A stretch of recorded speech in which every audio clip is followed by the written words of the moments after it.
Bueno, soy Claudio Buñón, nacido en San Javier, me crié, bueno, mi vida, cómo comienza en incursionar en la vida militar, de muy chico, porque tenía más o menos 12 años, conocí un hombre que estaba en Gendarmería Nacional y estaba en ese momento de paso en San Martín de los Andes.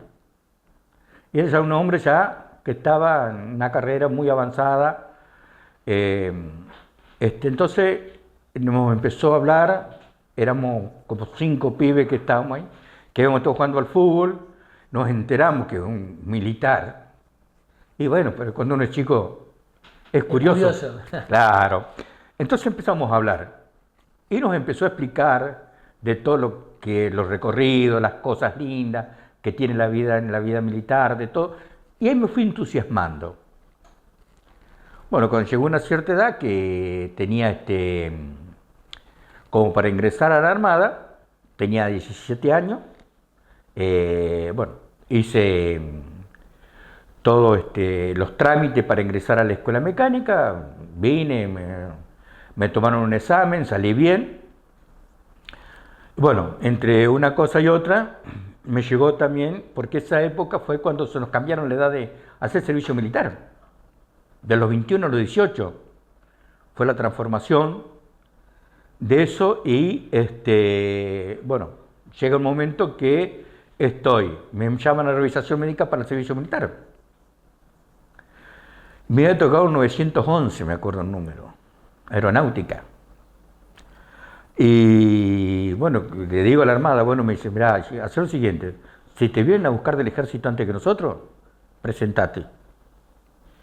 Pero ya informá que nos informe a nosotros para pedirte que vos querés ingresar a la Marina. Para un pase.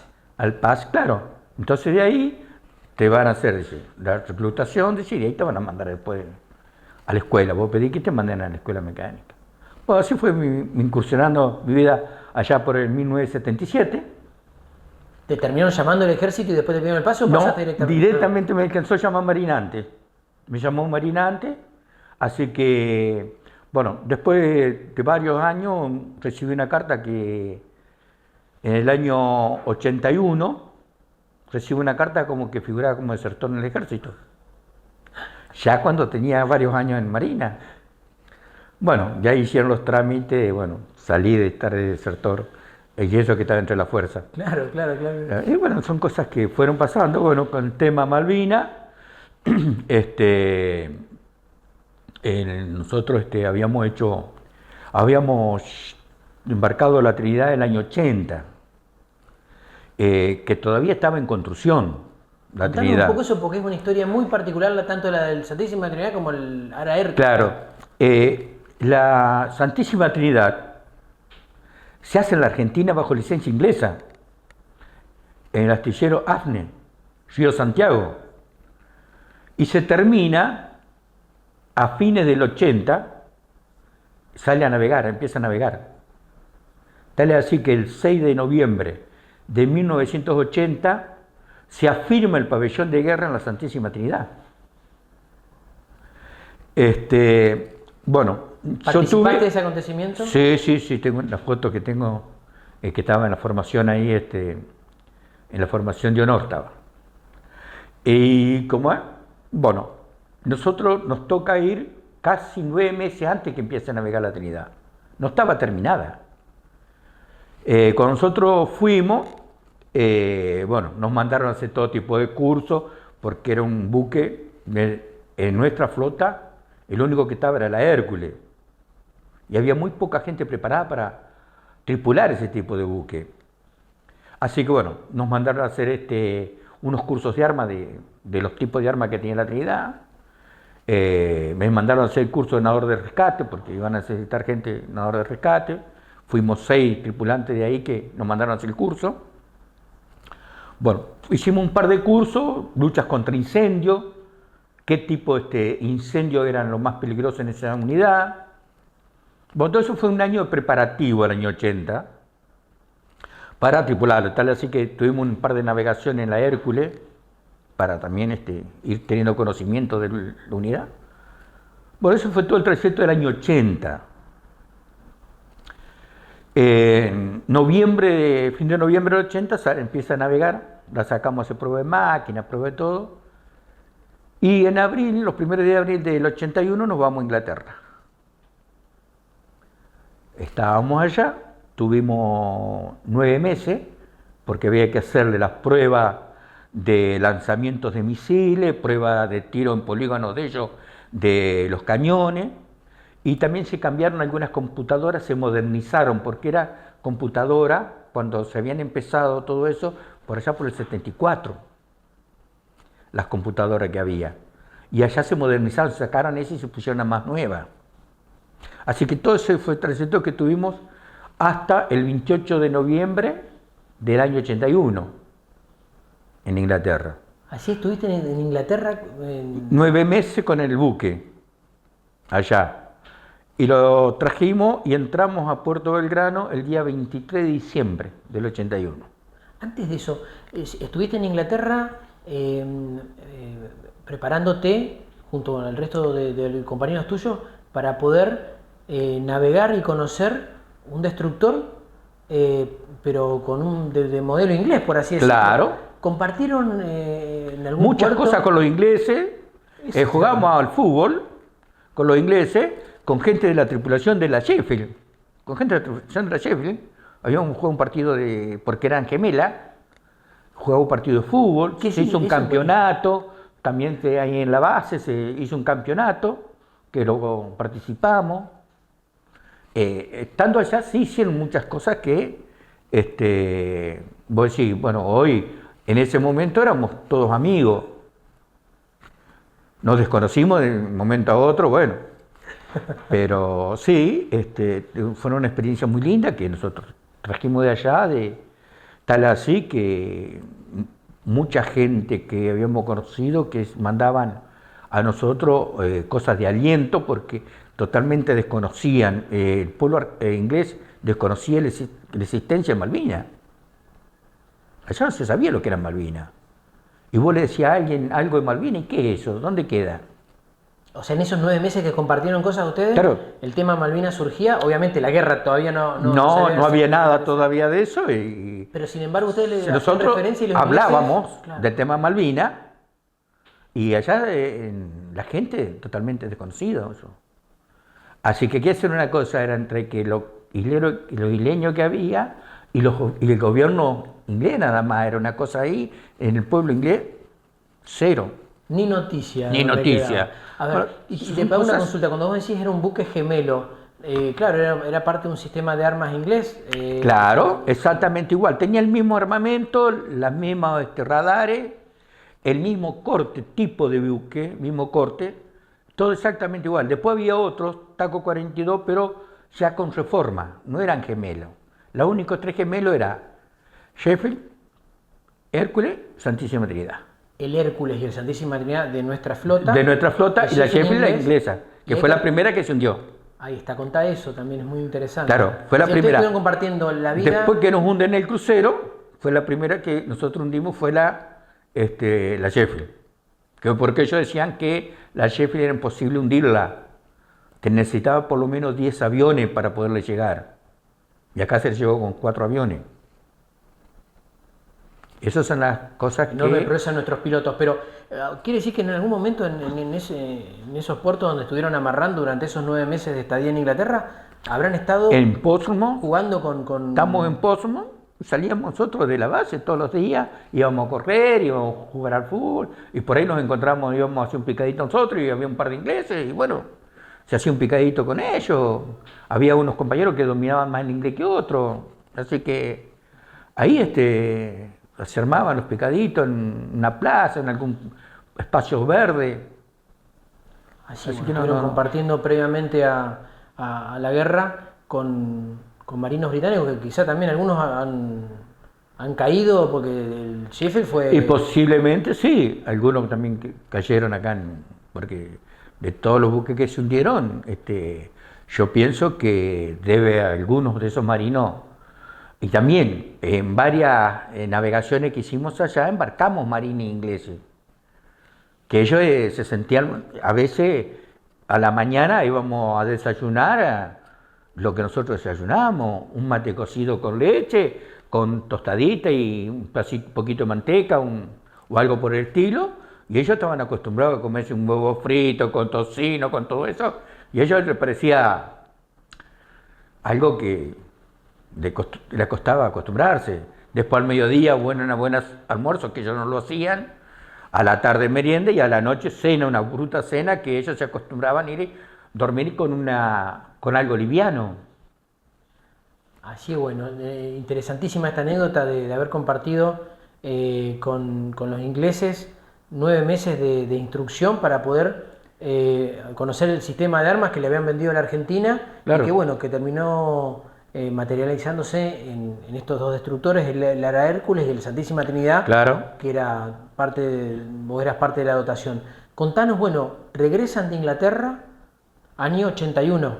Claro, nosotros llegamos a Puerto Argentino, que tocaba en Puerto Belgrano, el 23 de diciembre del 81, Bien. de regreso. Bien, bueno, termina ese año 1982. Empieza el año, bueno, después de tanto tiempo, vacaciones, disfrutar con tu familia, todo. Volvemos, las vacaciones empezaban en el 28 de diciembre, el primer grupo salió el 28 de diciembre al 28 de enero, el otro grupo salió el 28 de enero al 28 de febrero, y ahí se termina de completar la dotación, porque cuando estábamos en Inglaterra no estaba totalmente completa. Ahí entra que lo que llamamos nosotros la segunda dotación, que algunos desembarcaron que venían porque por temas de jerarquía, porque ascendieron, había mucha gente de esa misma jerarquía, había que cambiar por menor jerarquía y todo eso, bueno, esos temas. Así que incorporaron gente nueva.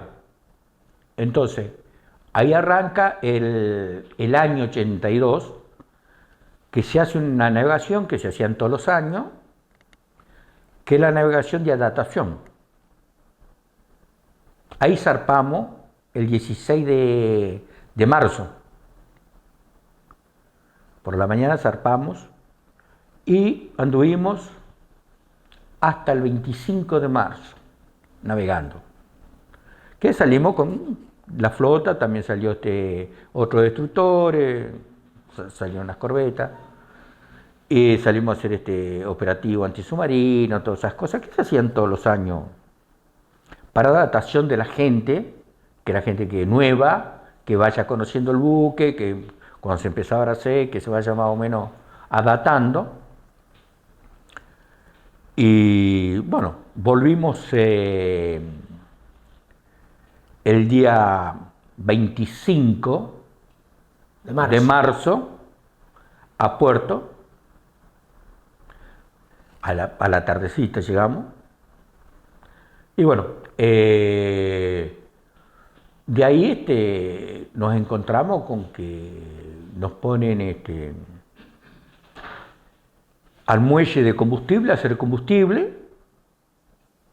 Había vehículos de infantería marina, montones de vehículos, mucho movimiento de vehículos de infantería marina, mucha comida, mercadería, de todo. Todo esto en Puerto Belgrano. En Puerto Belgrano. Todavía nosotros estábamos haciendo combustible. Bueno, el día 26 nos cambian de muelle y nos ponen contra la dársena. Y dijeron que teníamos que embarcar todos esos víveres que estaban ahí y todos los pertrechos de los infantes. Bueno, el personal que tenía familia podía desembarcar y ir a ver la familia. El que no tenía se tenía que quedar a bordo. No podía salir de Franco. Así que, y los que tenían familia tampoco podían ir, que estén más de 60 kilómetros. Tampoco podían desembarcar. Así que, bueno, fue cargar el día 26 y todo lo que había, el 26 y el 27, cargar mercadería, cargar pertrecho. Bueno. ¿Te hizo dudar de algo eso en algún momento? Y Rumores que se corrían eran que, bueno, ya estaba el Valparaíso en Georgia con un grupo de infantes y tenían prisioneros los operarios que estaban trabajando desarmando las balleneras. Entonces decían que eso era para apoyo de esa gente. Bueno, llevaron un operativo de apoyo. No. No te llamaba mucho la atención porque ya estaba el otro buque allá y con un buque que tenía cañones, porque el Valparaíso no tenía cañones, era un buque antártico para andar en la Antártida, un rompehielo, así que vamos de refuerzo, bueno. Y el día 28 zarpamos de Puerto Belgrano a las 4 de la tarde, rumbo sur. Bueno, después más tarde empezaron a zarpar otros buques que nos alcanzaron al otro día. Nos reunimos todos, bueno, empezamos a negar el rumbo sur. Pero nadie sabía nada, sabía cosas que se sospechaban, que podía ser que la gente se iba a bajar en bote, que no se sabía tampoco cuánta gente era la que tenía prisionera a ese operario, no se sabía nada. Por ejemplo, la gente el personal subalterno, que no sabíamos nada. Los altos mandos deben haber sabido mucho más de lo que nosotros imaginábamos. Pero bueno, eso fue ocurriendo. El 30 de marzo, a mí y a otros muchachos nos empiezan a decir que teníamos que empezar a preparar las cosas para desembarcar, bajar los botes de la Trinidad al agua. ¿Cuál era tu puesto dentro de la Santísima Trinidad? En la Santísima Trinidad yo estaba encargado de un pañol, que es el pañol, es un depósito de todo, de cabullería, pintura, todas esas cosas tenía a cargo. Entonces yo con otro muchacho nos mandan a que empezáramos a buscar todo lo necesario y empezar a preparar todas las cabullerías. Cabullería se llama la soga con que va a atar y con que va a bajar los botes. Entonces habíamos cargado 91 personas de infantería marina, de lo cual 86 eran comando, un grupo comando, y 9 buzos. Ahí llevamos. Entonces estábamos ahí, llevamos toda esa cantidad de gente, de lo cual, bueno, se dijo que preparaban para hacer un desembarco, pero no dijeron a dónde. Hasta ahí era preparar. Después se recorrió, toda la gente se empezó a dar instrucción más o menos de explicarnos cómo era el operativo de desembarco, pero no decían a dónde. ¿A dónde? El lugar era dónde y cómo. Si era una cosa que íbamos a hacer algo como una práctica o que íbamos a simular un desembarco, no nos decían, bueno, hasta que el 31 el comandante que era de Infantería Marina, que era el contraalmirante Busser, perdón, que avisa a toda la flota, bueno, que si iba a ser el desembarco el primero y que se tomaba Malvinas. Ahí empieza el tema Malvinas. Hasta que... ¿La reacción de ustedes? ¿Vamos a enterar? Y las reacciones, muchas clases de reacciones, porque es normal. Cosas que, bueno, que empiezan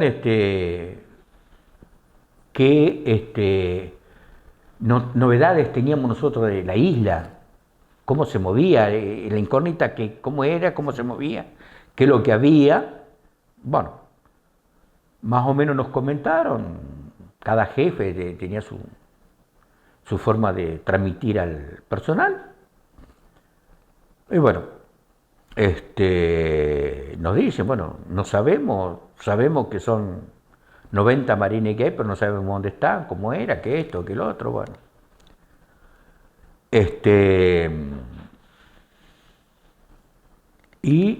Vamos a desembarcar. Llegamos el primero a la noche, como a las 9:15 más o menos, aproximadamente, 21, de las 21 horas y 21:30, fondeamos en un lugar, en una bahía. Se empieza a proceder a bajar los botes y a desembarcar a los infantes, a todos los infantes. Cada grupo tenía algo distinto. Uno tendría que ir a marcar la pista de helicóptero para que tercere helicóptero, otros iban al cuartel a tomar el cuartel, otros que iban a la usina eléctrica a tomar posición en la usina eléctrica, y los que iban a ir a la casa de gobierno. Que en eso estaba el capitán Giaquino, que estaba en ese grupo de que iban a tomar la casa de gobierno. Así que bueno. ¿Esos eran todos los que estaban embarcados en la Santísima Trinidad? Trinidad? Claro, todos estaban embarcados en la Santísima Trinidad. Resulta que donde se iba a desembarcar no se pudo desembarcar porque había mucho movimiento, se buscó otro lugar, se desembarca en una zona rocosa y de ahí le queda un poco más lejos a los marines caminar, pero bueno, qué lástima que no traje el mapa de Operación Rosario, que tuviera podido marcar el camino que hicieron cada grupo, qué camino hicieron y cómo hicieron para llegar hasta Puerto Argentino. Y bueno, y de ahí esa noche estuvimos permanentemente en vigilia porque descansamos de rato andábamos porque no sabíamos en qué momento podíamos entrar en acción, porque de donde estábamos habíamos zarpado, donde largamos los infantes, y habíamos ido y habíamos entrado hasta la boca de Puerto Argentino, de la bahía de Puerto Argentino. Entonces ahí quedamos ahí y la casa de gobierno a simple vista se veía, estábamos cerca. Así que si necesitaban apoyo a la gente de ahí, que le teníamos que dar de la unidad, se le daba. Con cañones chicos, sin necesidad de usar armamento grande. Bien, pues se enteran estando ustedes en la Santísima Trinidad y ya adentro de la bahía, de que el gobernador le pone la actitud. Eso pasó a la madrugada. Nos enteramos nosotros recién a la mañana. ¿Por qué? Porque esa noche lo único que se movió a la madrugada fue el helicóptero que teníamos, que donde desembarca Benjamín Menéndez, que estaba con nosotros, y los altos mandos que iban navales con nosotros, que iba el comandante de flota, iban ellos, y desembarcan, y ellos fueron los que le tomaron el rendimiento al gobernador. Al gobernador. Ya cuando estaba toda la situación controlada. Y de ahí a la mañana, a mí me tocó tomar guardia a las 8, tomaba guardia, así que 8 menos cuarto estuve ahí, en el puente de comando, y bueno, ¿cuáles son las novedades? La primera novedad que me dan dice, bueno, ya Malvinas está recuperada, ya el gobernador ya fue relevado, ya tomó Benjamín Menéndez la gobernación. Bueno, me dan todas esas novedades, bueno. Y estamos con los climáticos vigilando todo. En eso estábamos mirando y veo que se empieza a izar el pabellón inglés. Entonces le digo, ¿cómo? Si me dieron la novedad que ya está recuperada Malvina, se está izando el pabellón inglés. Y ahí me dice, no, por protocolo hay que hacerlo. Se lo iza hasta el tope y se lo arría y después hice el pabellón argentino. Por protocolo, es cuando se hace eso, se hacía, bueno, es algo que aprendí en el momento. No sé si habrá pensado que me están pasando Claro, el diario de... claro, de vos decís, ¿qué pasó? ¿Qué es lo que está pasando? Bueno, no, por protocolo se hace eso, y eso es lo que más me quedó grabado y motivado en todo esto, que la motivación, que la ansiedad que uno tenía de terminar de lo que vos me preguntaste hoy, quería llegar a esto para decirte, ¿cuál era la ansiedad nuestra de una vez que se empezara a hacer el desembarco y tomar posición, de ver eso? Y cuando llega a eso se siente una gran emoción, que después todo lo que viene prácticamente es algo menor de lo que vivió el que pudo vivir eso, porque todos no lo pudimos vivir, otros porque estaban abajo, en lugares que no veían. Yo tuve la suerte de estar arriba, en lugar que yo podía estar mirando de lo que sucedió. Ver la bandera argentina. Ver la bandera argentina.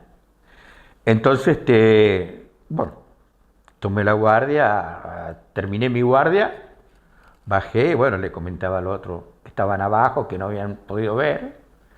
Bueno, y después ya se empezó la gente que, por ejemplo, a desembarcar con el helicóptero, gente a tierra del buque, por ejemplo, electricistas que se mandaron a la usina para restablecer el servicio eléctrico,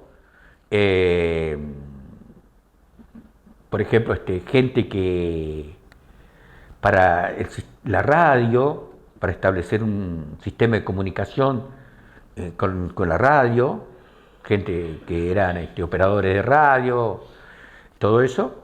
Después se desembarcó también gente que fueron a medir la profundidad donde estaban los muelles, qué profundidad, qué tipo de buque se podía ingresar hasta ahí, cuál era la profundidad.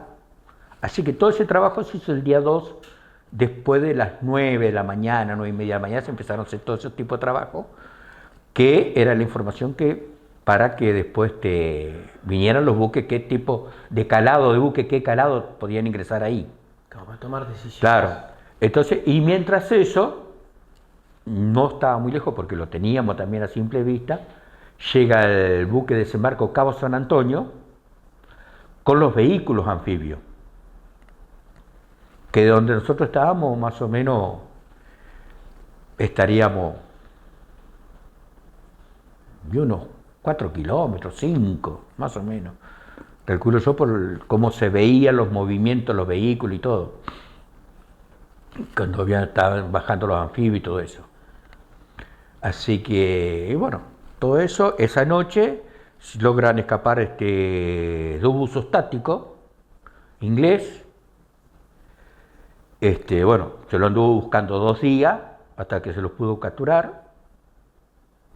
Así que, bueno, se los capturó. Bueno, mientras eso nosotros hacíamos guardia dando vuelta alrededor del buque, si no veíamos alguna burbuja, alguna cosa, con unos auriculares, con infrarrojo para poder ver de noche. Y constantemente, mientras estaban los buzos eso, porque no se sabía si una de esas podían tener algo explosivo y todo eso, venir y poner el explosivo. Sí, un sabotaje. Un sabotaje al buque. Los buques de la claro. Bien. Entonces estamos en eso, teníamos que hacer guardia y vigilar muy bien todo el costado del buque. Pasábamos toda la noche caminando y dando vuelta al buque. ¿Cuántos días permanecieron ahí en Puerto Argentino? Nosotros tuvimos hasta el día 5 de abril. De lo cual, 5 días nosotros teníamos un radar que barría 200 kilómetros a la redonda.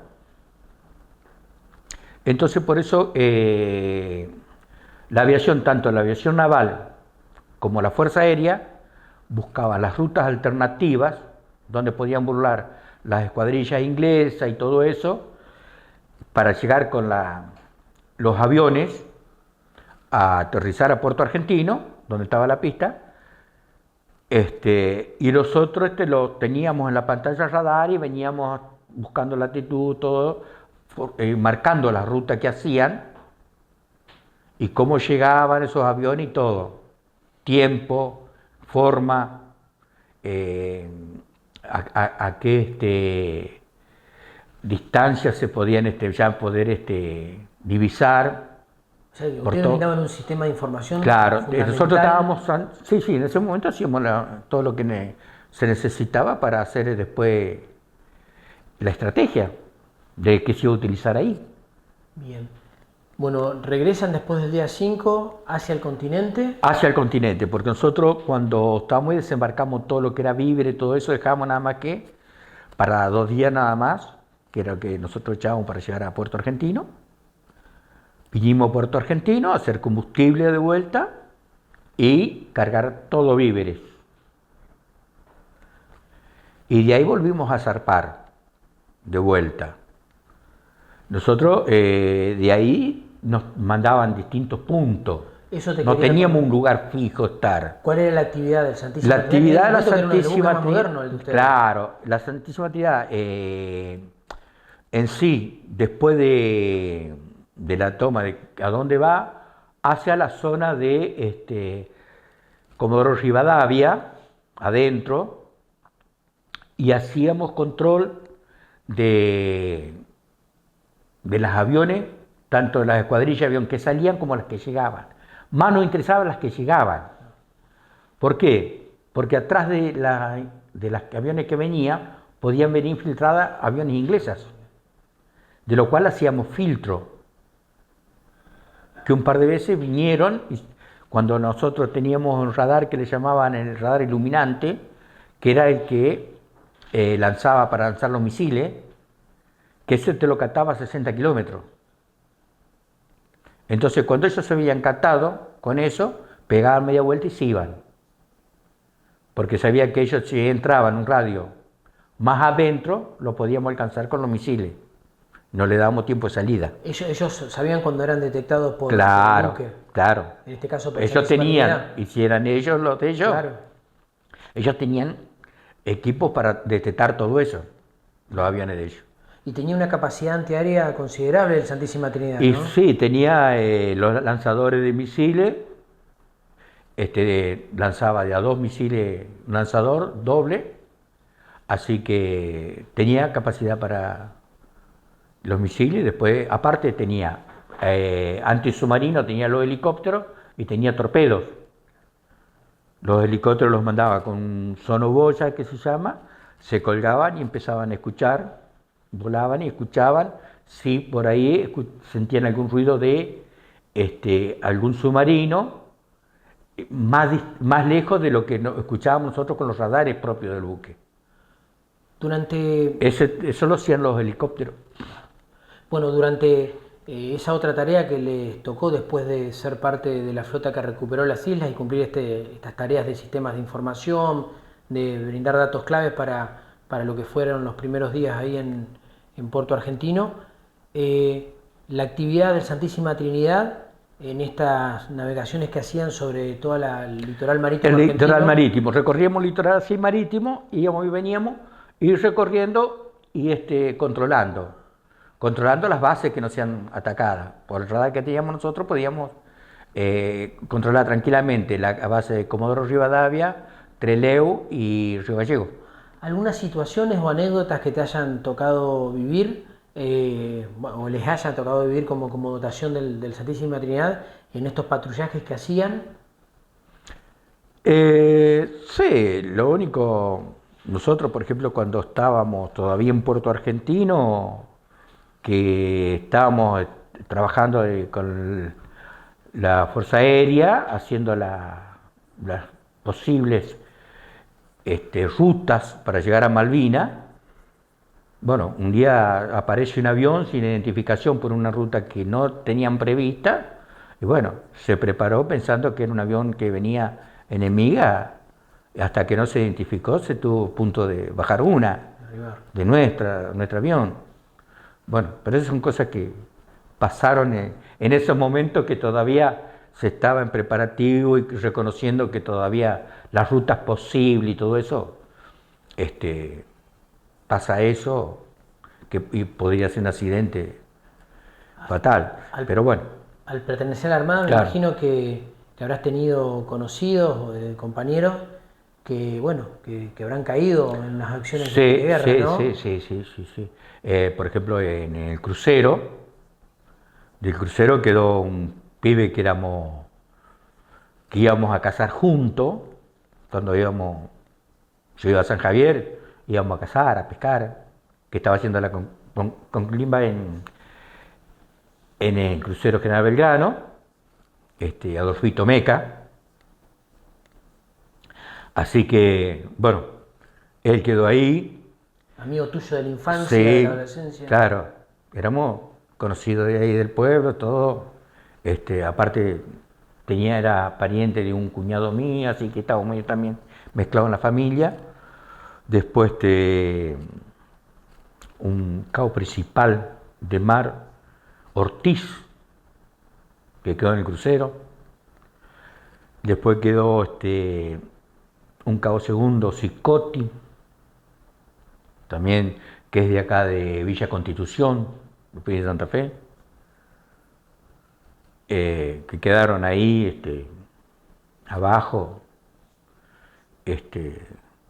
Bueno, le tocó a ellos custodiar el mar, seguir custodiando el mar, así que bueno, como podría haber sido nosotros, porque no estábamos exentos de nada, Seguro. Porque el crucero fue porque justo los dos buques que lo estaban escoltando, que tenían defensa antisubmarina, ya al salir de adentro de la zona de exclusión, le da la orden que ellos vayan a otro sector y que le dejen al crucero solo que vaya a Ushuaia, entre Ushuaia, porque ya habían salido fuera de la exclusión. Cuando ven que se aleja, entonces ahí el submarino aprovecha y lo hunde. Les tocó estar patrullando el litoral marítimo. ¿Cuándo te enterás de la rendición? ¿Qué fueron las sensaciones? Como hoy contabas lo del Belgrano. Las rendiciones, nosotros estábamos, te ponían la información todos los días de lo que estaba pasando, de lo que no pasábamos. Por ahí nosotros teníamos radios que cuando podíamos andar cerca de la costa o cerca donde podíamos agarrar alguna onda de alguna radio, escuchábamos algo de las informaciones que se daban, así.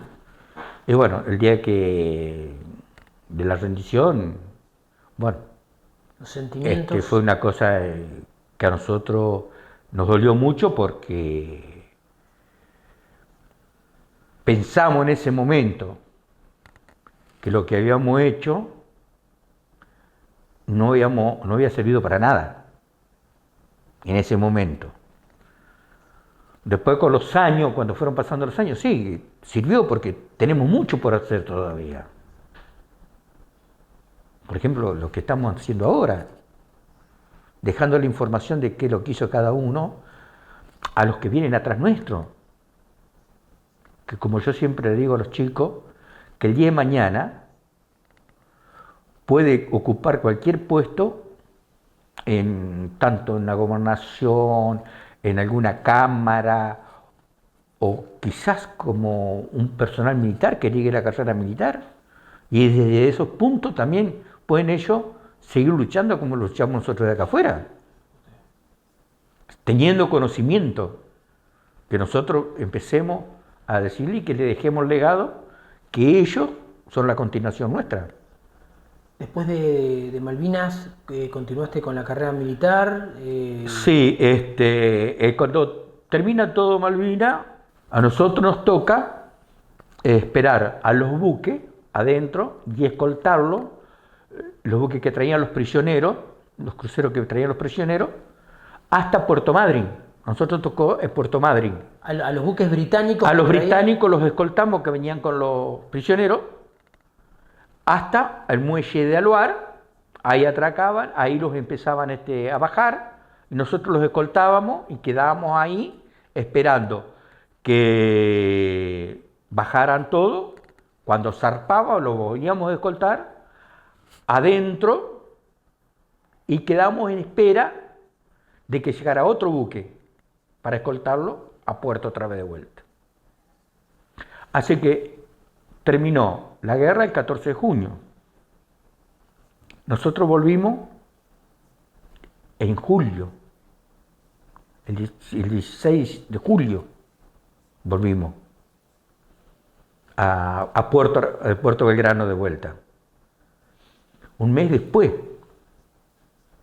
Claro. De cómo hubo un momento que yo me enteré después de eso, de que había corrido que a la Trinidad la habían hundido. En los últimos días se dijo que la habían hundido. Eso fue que me enteró después de que llegó a puerto y todo eso, así que mi familia, durante esos 30 días que yo estuve yendo y viniendo, escoltando a la gente, no tuvieron noticias mías. Así que, al no tener noticias, ellos lo daban por hecho, el hundimiento. Cuando yo me comunico, no lo podían creer. Dale, fue una falsa alarma, no sé quién la largó, si fue algo estratégico de las Fuerzas Armadas de la Argentina, o fue algo que quisieron los ingleses también, porque a veces, viste cómo se largan ciertas informaciones en todo esto para la Guerra Fría, que se le llama, sí. Para confundir, para confundir en ese momento, a ver las actitudes de la gente, porque si la parte de la flota no la van a confundir porque está en contacto pero la gente que está en tierra, diciendo, uy, nos están hundiendo los buques también. Entonces ahí la moral también baja. Como cuando nosotros nos hunden el crucero, el primer día fue una impotencia total que sentimos. ¿Cómo no lo pudimos defender? Sí, está bien, nosotros estábamos lejísimos. Estábamos más o menos como acá en Buenos Aires, de donde lo hunden. Estábamos lejos, no podíamos hacer nada. Pero decir, ¿cómo no lo pudimos proteger? Bueno, esa impotencia trae un poco de, a veces, en malestar adentro, interno, que puede provocar cualquier cosa. Entonces, estas son cosas que suceden. Por eso ellos buscaron buscar al crucero que tenía más gente y donde iban a hacer más daño. Bueno, ya obviamente pasaron algunas décadas de la guerra. Fuiste personal de cuadro a partir de tu experiencia en Malvinas también. ¿Qué análisis, más que nada, haces también, ya pasando la barrera de los 60, como el resto de tus camaradas que han dado testimonio, de conclusión de aquellos días de Malvinas, y qué es lo que considerás que le queda a la causa hacia futuro, teniendo en cuenta que, bueno, permanecen en manos inglesas y ustedes como veteranos han sido protagonistas de una parte de la historia, pero la historia continúa? ¿Qué lugar le asignás a la importancia de seguir defendiendo la soberanía y de recordar también, como en tu caso, que tenés conocidos directos que perdieron la vida durante los días del conflicto del Atlántico Sur? ¿Qué te gustaría dejar como mensaje?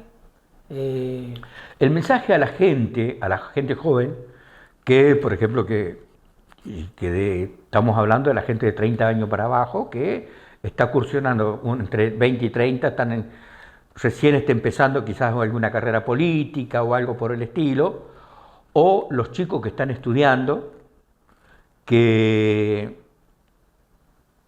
muchas a veces que uno va a la escuela y nota que le falta saber por qué las Islas Malvinas son argentinas.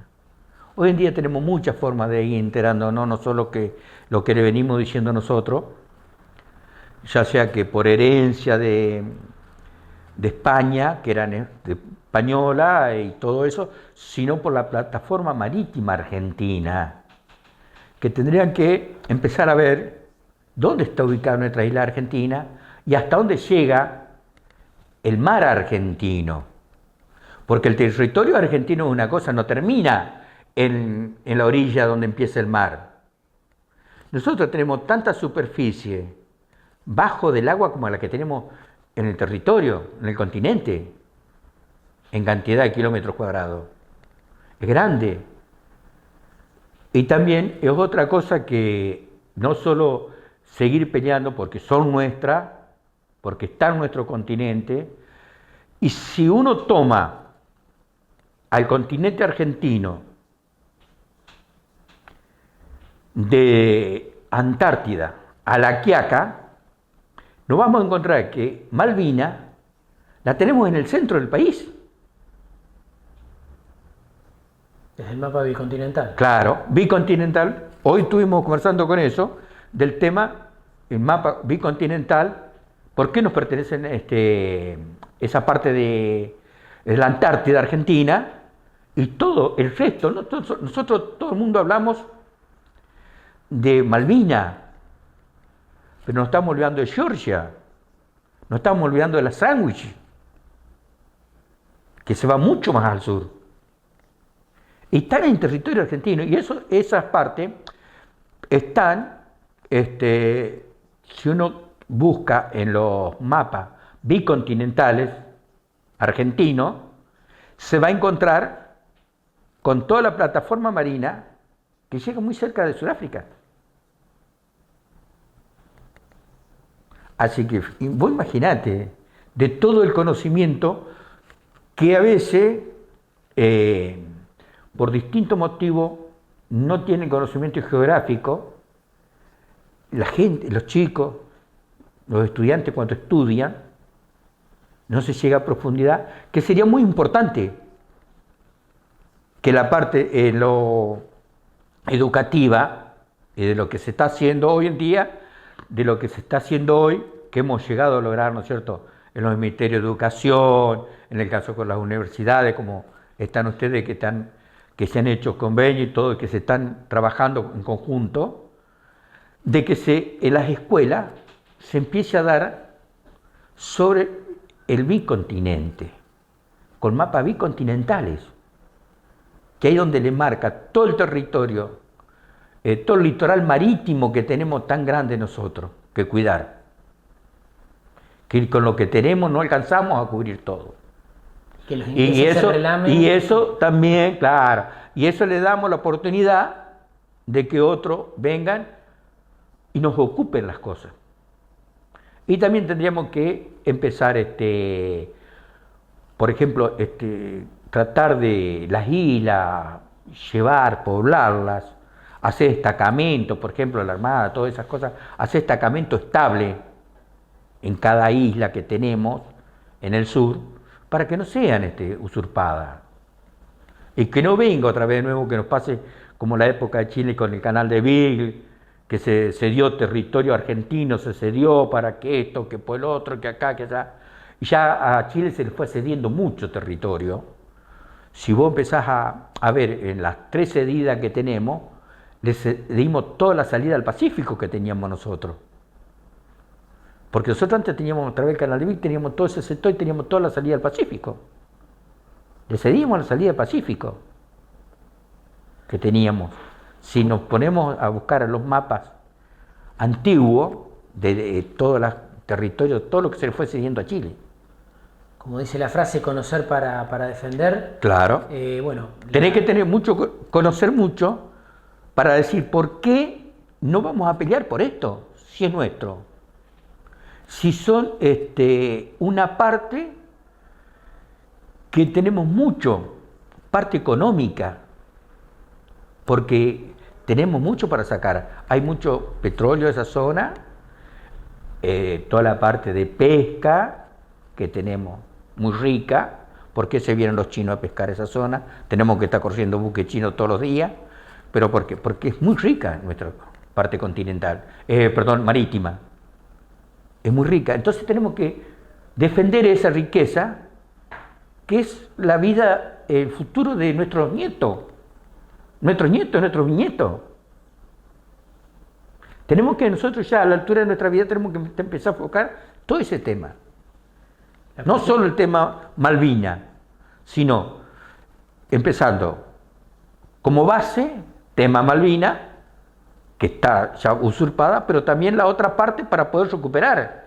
Georgia no la podemos explotar nosotros, las sándwiches tampoco las podemos explotar nosotros, la están explotando otros.